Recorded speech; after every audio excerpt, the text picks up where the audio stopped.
नमस्कार, मैं हूं आपके साथ अलीम अतर। अपना बिहार की शुरुआत बड़ी खबर से करेंगे। जूनियर इंजीनियर रिजल्ट पर बड़ा फैसला आया है।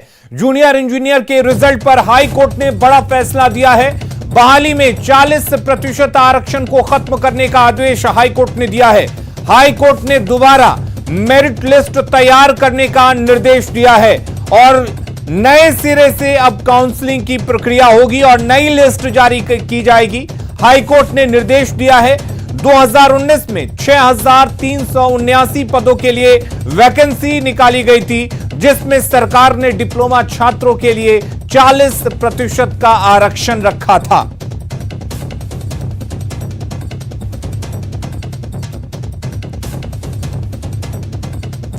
और चलिए आपको समझाते हैं कि पूरा मामला क्या है। दरअसल पटना हाईकोर्ट ने जूनियर इंजीनियर के 40% आरक्षण वाले 6,379 पदों के रिजल्ट को कैंसिल कर दिया है। हाईकोर्ट ने राज्य सरकार को दोबारा मेरिट लिस्ट तैयार करने का आदेश दिया है। अब नए सिरे से नियुक्ति और काउंसलिंग की प्रक्रिया होगी। बिहार तकनीकी सेवा आयोग ने 2019 में जूनियर इंजीनियर की 6,379 पदों की वैकेंसी निकाली थी। इस वैकेंसी में ही राज्य सरकार ने राजकीय पॉलिटेक्निक कॉलेज से डिप्लोमा पास छात्रों के लिए 40% आरक्षण का प्रावधान रखा था। राज्य सरकार के इसी प्रावधान को लेकर सीनियर वकील की टीम ने हाईकोर्ट में अपील दायर की थी।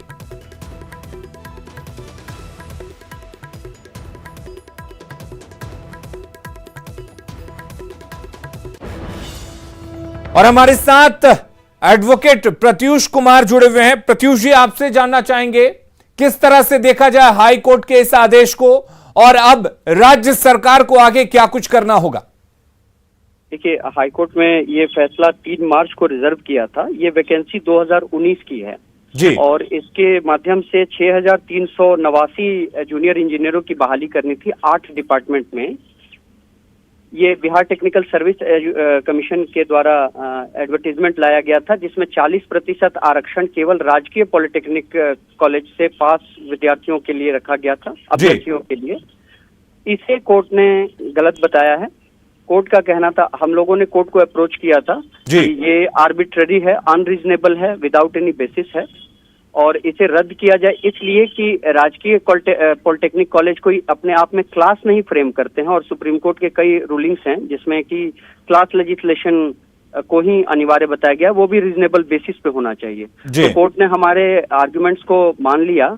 कोर्ट के फैसले में अभी आया है कि AICTE से पास जितने भी अभ्यर्थी इस वैकेंसी में आए हैं जी, वो सभी लोगों को, यदि वो बिहार के अभ्यर्थी हैं तो उनको 40% आरक्षण एक्सटेंड कर दिया जाए जी। और जो इंतरिम आदेश दिया था 6/12/2019 को, जिसके माध्यम से कोर्ट ने कहा था कि आप वैकेंसी को जारी रखिए और अपने रिजल्ट्स को पब्लिश करिए, रिक्रूटमेंट चला सकते हैं, उस आदेश को वापस कर दिया है, उसको निरस्त कर दिया है।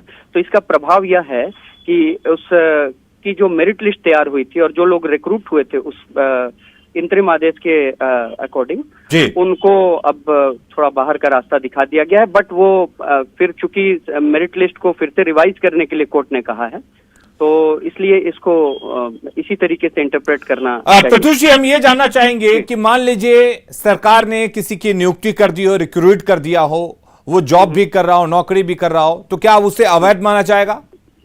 नहीं, अभी तो फिलहाल अवैध शब्द इस्तेमाल करना ठीक नहीं होगा, लेकिन चूंकि कोर्ट के अंतरिम आदेश के आलोक में उनकी नियुक्ति हुई थी, इसलिए वो नियुक्त भी किसी कोर्ट के आदेश के ऊपर हुए थे। उस आदेश में स्पष्ट था कि इस रिट के फैसले का पूरा प्रभाव उनके ऊपर रहेगा और उसी के आलोक में उनकी नियुक्ति प्रभावित हो रही है। यानी कि जो दूसरी रिजल्ट जारी किए जाएंगे, दोबारा से काउंसलिंग की जाएगी, फिर दोबारा से रिजल्ट आएगा, फिर नियुक्ति होगी, तो पुराने जो नियुक्तियां हो चुकी हैं वो भी तो कोर्ट के आदेश पे ही हुई हैं, तो उनका अब क्या होगा? नहीं, लेकिन वो अंतरिम था और उसमें एक प्रोवाइजो लगा हुआ था, कंडीशन लगा हुआ था। कोर्ट नहीं लगाया था कि चूंकि यह याचिका उस समय सुनी जा रही थी, इसलिए अंतरिम आदेश दिया था कोर्ट ने कि इसकी सुनवाई के दौरान रिक्रूटमेंट प्रोसेस को न रोका जाए, क्योंकि रिक्रूटमेंट प्रोसेस इंपॉर्टेंट होता है ज्यादा और हो सकता है याचिका गिर भी सकती थी। ऐसा कोर्ट हमेशा समझ करके चलती है कि किसी रूल को तोड़ा जाना उचित नहीं है। रूल को तोड़ा जाना बहुत रिगरस प्रोसेस होता है, तो रिग्रेस प्रोसेस में हम सफल हुए और चूंकि अंतरिम आदेश से बंधे हुए थे वो अभ्यर्थी जो इस समय या तो ज्वाइन कर चुके हैं या उनको पास घोषित कर दिया गया था, इसलिए वो फिर से अब पुनः काउंसलिंग प्रोसेस में जाएंगे। उन्हें भी 40% आरक्षण का लाभ मिलेगा और शेष बिहार के सभी अभ्यर्थियों को भी 40% का लाभ मिलेगा। ठीक है, चलिए बहुत शुक्रिया प्रत्युष जी आपका तमाम बातचीत करने के लिए और जो भी चीजें थी इस आदेश को लेकर उसके बारे में बताने के लिए। अगली बड़ी खबर का रुख कर लेते हैं। गोपालगंज से बड़ी खबर है जहां पर दीवार गिरने से 2 मजदूरों की मौत हो गई है। मकान की बाउंड्री गिरने से 2 मजदूरों की मौत हुई है। उचकागांव थाना के परसौनी गांव की यह घटना है जहां पर एक निर्माणाधीन मकान की दीवार गिर जाती है जिसमें दबकर 2 मजदूरों की मौत हो जाती है।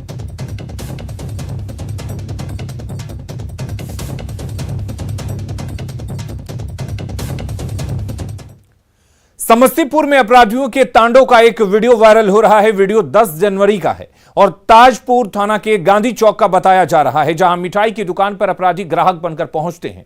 वीडियो में साफ तौर पर देखा जा सकता है कि 3 की संख्या में नकाबपोश अपराधी दुकान के एक कॉर्नर पर खड़े होते हैं। इसी बीच एक अपराधी पिस्टल ताने हुए दुकानदार की तरफ आगे बढ़कर फायरिंग करता है, लेकिन उसका हथियार धोखा दे जाता है।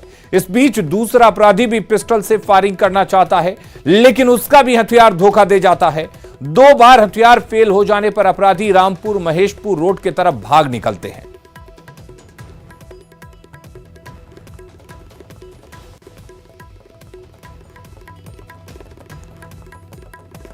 और ये तस्वीरें आप देख सकते हैं किस तरीके से उस मिठाई के दुकानदार की जिंदगी बार बार बच जाती है। अपराधी आते हैं और पिस्टल दिखाते हैं, फायरिंग करने की कोशिश करते हैं, लेकिन पहले अपराधी की पिस्टल भी फायरिंग उससे नहीं हो पाती है, यानी कि धोखा दे जाता है उसका हथियार।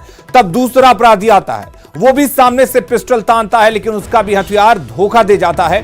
और इस तरीके से अपराधी 2-2 हथियारों को फेल होता देख भाग खड़े होते हैं।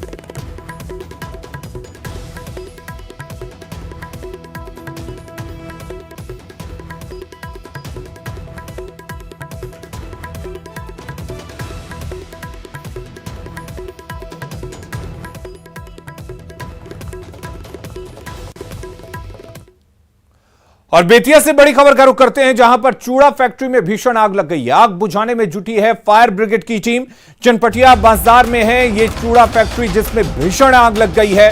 लाखों की संपत्ति का नुकसान हुआ है, ऐसा अनुमान लगाया जा रहा है कि इस अगलगी में लाखों की संपत्ति का नुकसान हुआ है। तस्वीरें आप देख सकते हैं, आग कितनी भयावह है। दूर से ही आग से निकलने वाले धुआं का गुबार देखा जा सकता है। आपको बता दें चनपटिया बाजार में यह चूड़ा फैक्ट्री है जहां पर भीषण आग लग गई है और इस अगलगी में लाखों के नुकसान का अनुमान लगाया जा रहा है।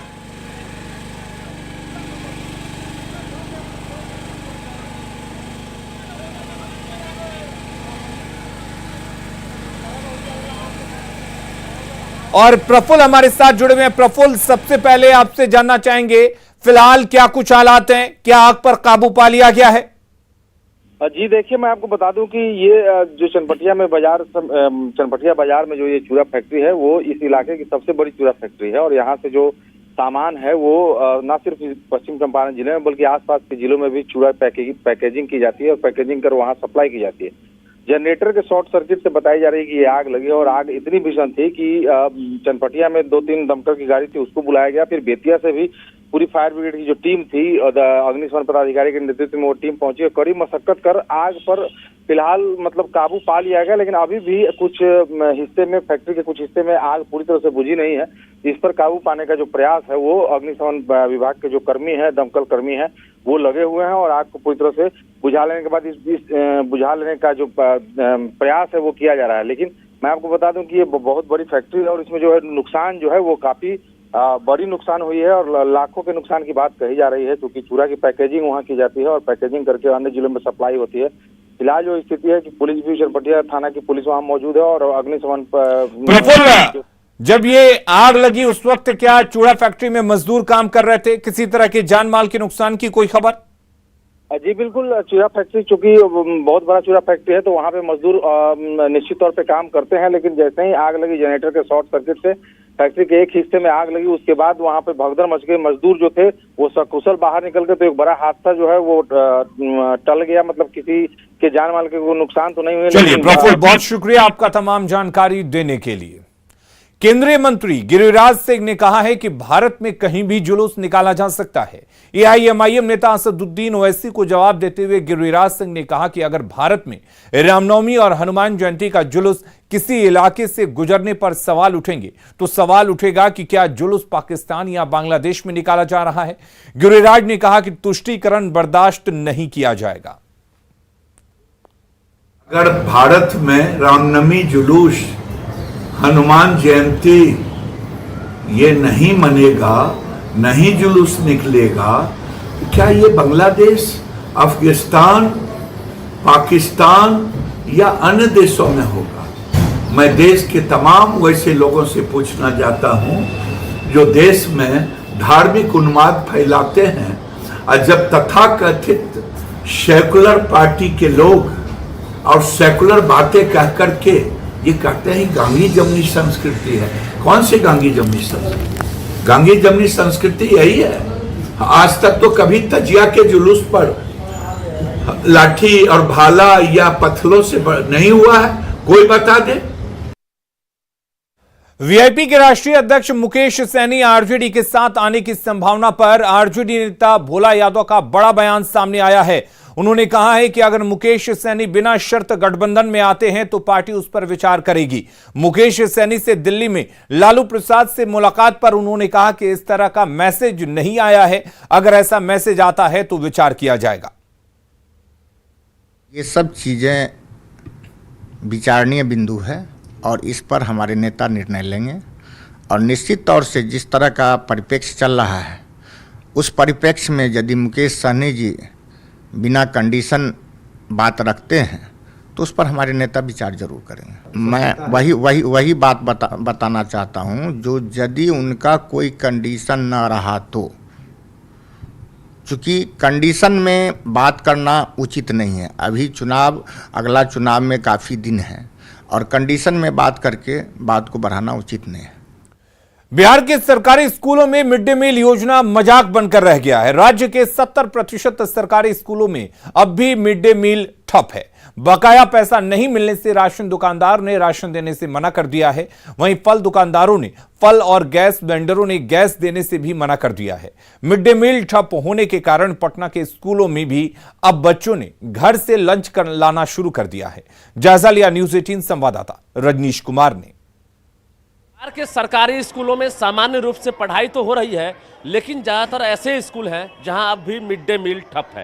राजधानी पटना की बात करें तो यहां पर भी तकरीबन 70% ऐसे स्कूल हैं जहां घर से बच्चे खाना लाते हैं और स्कूल में मिड डे मील नहीं बन रहा है। राजधानी के देखिए कन्या मध्य विद्यालय गर्दनीबाग में हम पहुँचे हैं, यारपुर में, और यहाँ पर एक साथ 3 स्कूल है, लेकिन यहाँ भी आपको मिड डे मील ठप है। तो ये बच्चे हैं जो गवाही दे रहे हैं, क्योंकि घर से ये लोग लंच बॉक्स ला रहे हैं और यहीं पर जो है लंच बॉक्स खोलकर खाना खाते हैं, क्योंकि मिड डे मील ठप है। घर से लंच बॉक्स लेकर आए हैं। तुम लोगों को खाना नहीं मिला? यहाँ खाना नहीं मिल रहा है? No sir. कहाँ से खाना लाती हो? घर से? Yes sir. कब से बंद है खाना? यही जब से एग्जाम शुरू हुआ है। खाना यहाँ नहीं बन रहा? खाना यहाँ नहीं बन रहा है? नहीं सर। कितने बजे स्कूल आती हो? 6:30 बजे। उसी वक्त लंच लाती हो घर से? Yes sir. खाना नहीं मिलता है और कुछ दिन बना और उसके बाद फिर बंद हो गया। क्या बोल रहा है टीचर? टीचर क्या बोल रहा है? सर बोले कि खाना बंद हो गया अभी।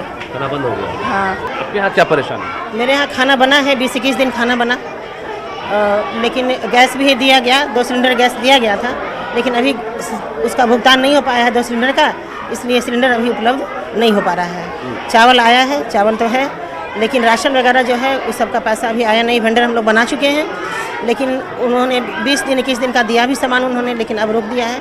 बोला कि भुगतान होने के बाद कर दिया है वेंडर सब। हाँ, भुगतान होने के बाद ही जो हम लोग दे पाएंगे। मतलब उससे उधार आप ले लिए जी, मतलब जो भी राशन है, लेकिन उसको भुगतान आपने भुगतान अभी नहीं हो पाया। उसका पैसा आने के बाद उन लोगों का भुगतान होगा तो फिर शुरू किया जाएगा। कब तक पैसा मिलेगा, कुछ आइडिया है? अभी तो कुछ ऐसा मांगा जा रहा है, रिपोर्ट वगैरह हम लोग दे रहे हैं। बालक मध्य विद्यालय यारपुर की एचएम हैं और इन्होंने किस तरह से कहा है आपने सुना कि सरकार ने मिड डे मील योजना तो शुरू कर दी, लेकिन योजना में किस तरह से लापरवाही बरती जा रही है। यानी शिक्षक चाह कर भी बच्चों को जो है भोजन नहीं करा सकते हैं, क्योंकि जो वेंडर है उसने हाथ खड़ा कर दिया है।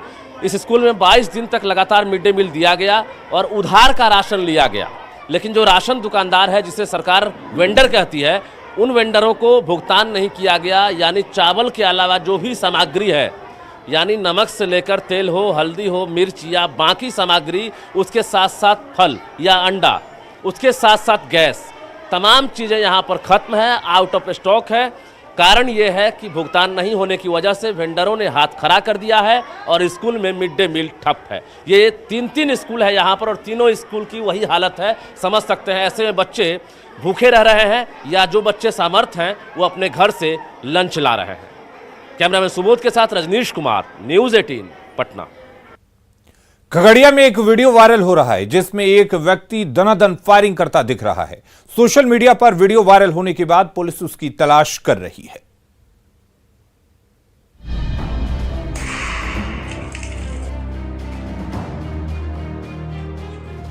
ट्रिगर दबाया और पिस्टल की नली से दनदनाती निकली गोली सामने की दीवार पर जा धंसी। जोश चढ़ा तो दोबारा कारतूस लोड किया, ट्रिगर दबाया और धाई से निकली गोली निशाने पर जा लगी। ये ना तो किसी मुंबईया फिल्म की शूटिंग का सीन है और ना ही किसी निशानेबाजी की प्रतियोगिता का, बल्कि ये वायरल वीडियो है खगड़िया पुलिस को मुंह चिढ़ा रहे उस रंगबाज का, जो खुलेआम पिस्टल चमका रहा है और दनादन फायरिंग करके खगड़िया पुलिस को चुनौती दिए जा रहा है। ये देखिए, लोडेड पिस्टल लेकर खड़े इस सिरफरे ने जैसे ही ट्रिगर दबाई वैसे ही धाई की आवाज गूंजी और पिस्टल की नली से दंदनाती हुई गोली बाहर आ गई। तभी सिरफिरे के सिर पर एक बार फिर से सड़क सवार हुई। उसने थोड़ी भी देर नहीं की, पिस्टल को लोड किया और दूसरी गोली भी दाग दी। इस बार भी सन्नाटे में धाई की आवाज गूंज उठी, लेकिन यह सिरफिरा यही नहीं रुका। तीसरी बार भी पिस्टल लोड की और घर की गली में खड़े होकर गोली चला दी। उसके साथ मौजूद साथी ने तीनों फायरिंग की वीडियो मोबाइल कैमरे में उतारी और उसे सोशल मीडिया पर वायरल कर दिया। ये वीडियो है गोगरी के शिरनिया गांव और इस वीडियो में फायरिंग करते नजर आ रहे इस सरफरे का नाम है हर्ष कुमार, जिसने खुद अपनी वीडियो बनवाई और हेकड़ी दिखाने के लिए उसे खुद वायरल भी करवाया। लेकिन ये करतूत इस दबंग पर भारी पड़ने वाली है, क्योंकि खगड़िया पुलिस इस वीडियो के जरिए उस पिस्टल बाज की नकेल कसने की तैयारी जो कर रही है।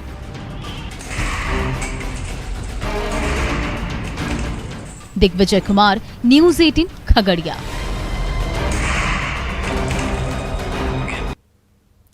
जमुई जिले के सदर प्रखंड स्थित इंदपै गांव में खुदाई के दौरान अब तक पाल वंश से संबंधित कई वस्तुएं मिल चुकी हैं, जो गांव में पाल वंश के शासन का सबूत देती हैं। गांव में पाल वंश से संबंधित 50 फीट ऊंचा किला मौजूद है। हालांकि किले के समीप सरकारी भवनों के निर्माण के कारण इसके अस्तित्व पर खतरा मंडराने लगा है। गांव के लोग पुरातत्व विभाग से स्तूप को पर्यटन स्थल के रूप में विकसित करने की मांग कर रहे हैं। गांव का जायजा लिया हमारे सहयोगी केसी कुंदन ने। जमुई जिले के सदर प्रखंड का इंदपै गांव की पहचान अगर देखा जाए तो इसका इतिहास बहुत पुराना है और इसका इतिहास 12वीं शताब्दी से जुड़ा हुआ है। कहने का मतलब गौरवशाली इतिहास है। और पाल वंश के अंतिम शासक इंद्रद्युम्न की ये राजधानी थी और उसी राजा के द्वारा ये बनाया हुआ जो आप देख रहे हैं कि टीला है, लगभग इसकी आज भी ऊंचाई 50 फीट की है। और बताया जाता है कि इसी टीले पर बैठकर, ऊंचा टीला जो बौद्ध स्तूप के नाम से भी जाना जाता है कि यह बौद्ध स्तूप था, राजा इंद्रद्युम्न के द्वारा जो बनाया गया था, यह इस टीले पर बैठकर राजा और रानी प्राकृतिक सुंदरता निहारते थे। अब इंदपै गढ़ जो गढ़ था उसको, उसका अस्तित्व खतरे में है, क्योंकि आसपास बहुत सारे सरकारी भवन बन रहे हैं, स्कूल्स बन रहे हैं। स्थानीय लोगों में आक्रोश है, नाराजगी है कि इंदपै गढ़ कहीं खत्म ना हो जाए। हम तस्वीर दिखाना चाहेंगे, यही वो लगभग 50 फीट ऊंचा टीला है जो जहां राजा रानी बैठकर पाल वंश के राजा रानी बैठकर इस टीले पर प्राकृतिक सुंदरता निहारते थे। ऐसे में अब इस ऊंचे टीले को बचाने की कवायद शुरू हो गई है और ग्रामीणों का मांग है कि जिस तरह से गढ़ को खत्म किया जा रहा है, इंदपै गढ़ को, वो कम से कम इन चीज़ों को बचाया जाए जो अभी तक बचा हुआ। अच्छा, ये किसका किला है, टीला है? ये तो राजा का नहीं था। हाँ, यहाँ पर क्या होता था? यहाँ चांदनी मानो कि पूरा किला था, यहीं पर राजा रानी बैठती थी ने दोनों अपना बढ़िया से बैठ करके दिखता था चारों बगल। हम लोग देखते थे चारों बगल था, अब तो ढह चूर करके ये बर्बाद हो रहा है। बर्बाद गौरवशाली इतिहास है और इस इतिहास को बचाने की कोशिश भी हो रही है। आप लोगों ने पुरातत्व विभाग को कहा, क्या कहा? कोई सुनवाई नहीं लिया सर। हाँ, क्या? मतलब कोई कानून कार्रवाई नहीं किया। क्या मांग है आप लोगों? यहाँ सरकारी भवन नहीं बनना है। नहीं बनना है। तो उससे नुकसान क्या हो रहा है? नुकसान, बहुत नुकसान है। हम लोग गाँव टोला का मतलब बच्चा बुजुर्ग खेलना, गढ़ बचाना है, बाल बुजुर्ग खेलता धूपता था फील्ड में। पर्यटन स्थल के रूप में इसको बढ़ावा मिलता, इस चीज को बचाया जाता, क्या कहना चाहेंगे? इसको सर रोका जाए सर। हाँ सर। क्या रोका जाए? जो भवन बन रहा है उसको रोका जाए सर। भवन रोका जाए सर। और इस जगह को क्या किया जाए? इस जगह को सर जैसे है उसे रहना चाहिए। पाल वंश के अंतिम शासक इंद्रद्युम्न के द्वारा बनाया हुआ जो बौद्ध स्तूप कहें या फिर चांदनी कहें, आसपास का जो भवन था, राजा का जो गढ़ था, उसे ध्वस्त कर सरकारी भवन तो बना दिया गया। अब ग्रामीणों को डर है कि कहीं ये भी ना ध्वस्त हो जाए, कि इसे बचाने की ज़रूरत है, क्योंकि यह जगह जमुई जिले का ही नहीं, अगर देश के इतिहास की बात करें तो उस गौरवशाली इतिहास के बारे में बता रहा है। केसी कुंदन, न्यूज़ 18 जमुई। और अपना बिहार के इस बुलेटिन में फिलहाल के लिए इतना ही। आगे देखेंगे झारखंड की खबरें, जोहार झारखंड।